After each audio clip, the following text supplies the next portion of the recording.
నువ్వు ధర్మంగా ఏమి నింపావు నీ బ్రెయిన్ లో? అపారమైనటువంటి విజ్ఞానం ఉంది.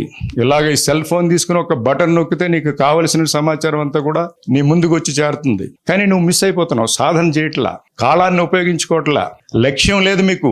నేను ఒకటే చెప్తా, మీరు సాధన అనేది ఎలా ఉండాలి అంటే, ఒక కానిస్టేబుల్ కావాలి అంటే నువ్వు ఒక ఎస్ఐగా సాధన చేయాలి.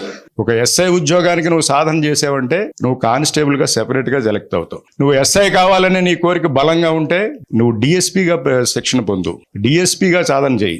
అందుకనే దాన్ని నేను మా ప్రాంతీయ భాషలోకి అలవాటు అయ్యేటట్టుగా, ఒరే నువ్వు పిల్ల కాలంలో ఈత కొట్టాలంటే పెద్ద కాలంలో ప్రాక్టీస్ చేయరా, పెద్ద కాలంలో ఈత కొట్టాలంటే నదిలో ప్రాక్టీస్ చేయి, నువ్వు నదిలో ప్రాక్టీస్ చేయాలంటే సముద్రంలో ఈత కొట్టంట. సో డెఫినెట్గా సక్సెస్ అవుతాడు, డెఫినెట్గా సక్సెస్ అవుతాడు. మీరు ఏంటంటే అసలు మీరు కాలాన్ని ఉపయోగించుకోవట్లే. తెల్లవారుజామున లేసే అలవాటే లేదు మీకు ఎవరికి. నచికేతుడు అంటే ఎవరికి తెలియదు, ఎవరో ఒకళ్ళు ఇద్దరు. అసలు నువ్వు పరీక్షిత్ మహారాజ్ అంటే